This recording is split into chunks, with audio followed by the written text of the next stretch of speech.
Today we will take a look at the best iPhone for this year. If you want to find more information, check out links down below. 5.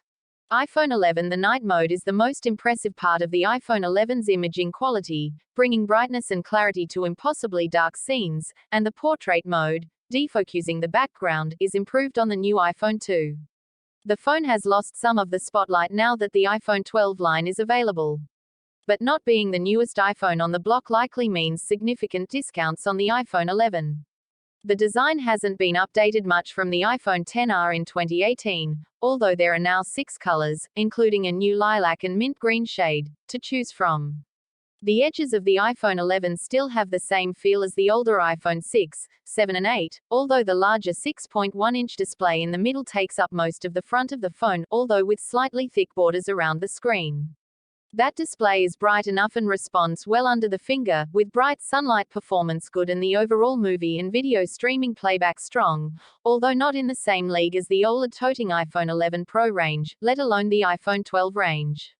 Apple claims that the battery life of the iPhone 11 is an hour longer than that of the impressive iPhone XR, and in our tests this largely bore out.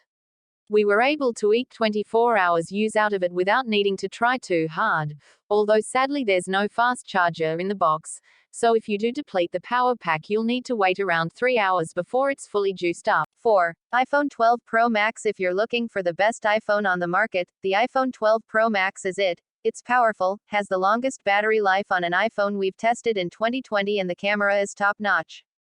You'll need to be ready to carry the extra heft, as this is also the biggest iPhone of all time, and the cost isn't to be sniffed at, but we're adding an extra half star for all those iPhone fans that just want the best Apple can bring. The iPhone 12 Pro Max manages to do that rather well. The design of the 12 Pro Max mirrors that of the other handsets in 2020's iPhone 12 family. There's a new flat-sided frame, which looks more industrial, and is a little less comfortable to hold than last year's model. The headline feature on the new iPhone 12 Pro Max is the camera array. There are 3 cameras, all upgraded with a better image processor. While the camera block protrudes from the rear of the phone more than on recent iPhones, the main 12MP sensor has been upgraded to capture a lot more light, and enhancements have been made to the image processing too. Some of the photos we took were really impressive. However, the 12 Pro Max wasn't that far ahead of the iPhone 12 Pro's camera performance in our tests, which was surprising. Images were, on the whole, clearer and brighter from the 12 Pro Max, but not by a huge amount. 3. iPhone 12 Pro. At first glance, the iPhone 12 Pro looks like a phone that's caught between 2 stools. With the same dimensions and chipset as the iPhone 12, it's easy to wonder whether the Pro is worth the extra cash, especially when the iPhone 12 Pro Max is out there with a better camera sensor and longer battery life. There are some useful upgrades here, not least the camera, and the jump to 128GB of storage in the cheapest model, and it also comes in more muted, premium-looking colors. It's the more mature iPhone for sure, but it's tough to say it's got enough to encourage you to upgrade.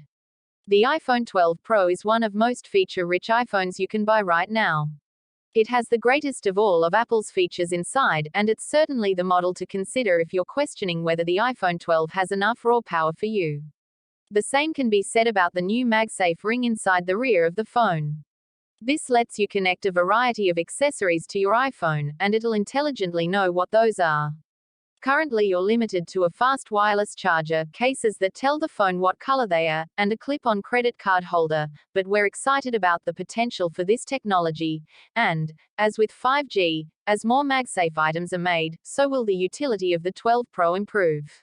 2. iPhone 12 Mini. Apple's iPhone 12 Mini delivers the best price-to-power ratio of any 2020 iPhone, bringing top-of-the-line features to a phone that easily fits into smaller hands.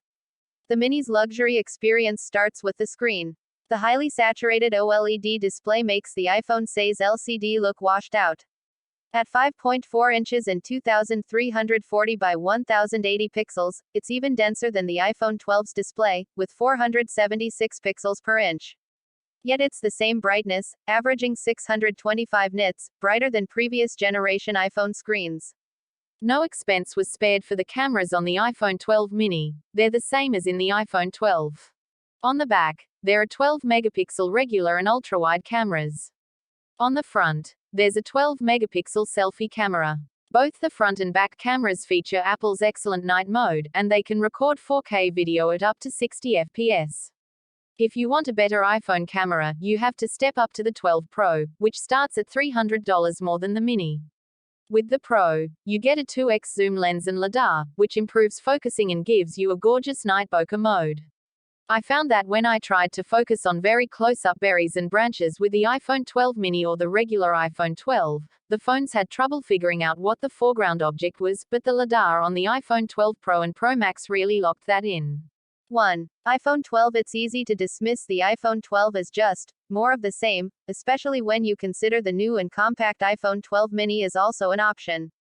However, 5G networks are rapidly rolling out across the globe, and the MagSafe edition could prove groundbreaking. These things, combined with an improved design and screen, mean the iPhone 12 will become more useful the longer you own it. It's more expensive than last year's iPhone 11, and it doesn't come with a charger in the box.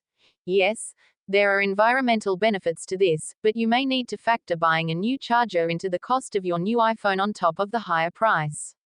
The iPhone 12 design has been tweaked, with squared-off edges that are highly reminiscent of the iPhone 4 and iPhone 5 from yesteryear, and a new ceramic shield front that's allegedly 4 times harder to shatter than the iPhone 11, not that we were willing to drop test our review sample.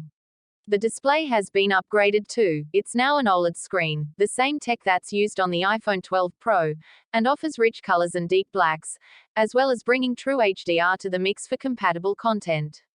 It sounds like a small thing, but perhaps the slick 120Hz display tech would have been a boon here too. However, you are still getting a sharp and colorful viewing experience on the iPhone 12. Cameras-wise, you're again getting the 12MP duo of the wide and ultra-wide cameras here. The former is even better in low light this year, and both can now be used with night mode. This feature can improve your snaps in a way that's genuinely staggering. However, it's also available on the iPhone 11. The video capabilities, including the ability to record in Dolby Vision in 4K, sound impressive, but for most this will be a rarely used feature. The output is strong to look at and something you'd be keen to share. Battery life is only average on the new iPhone 12. With heavier use, your phone should see you through most of a day, around 17 to 18 hours at a push.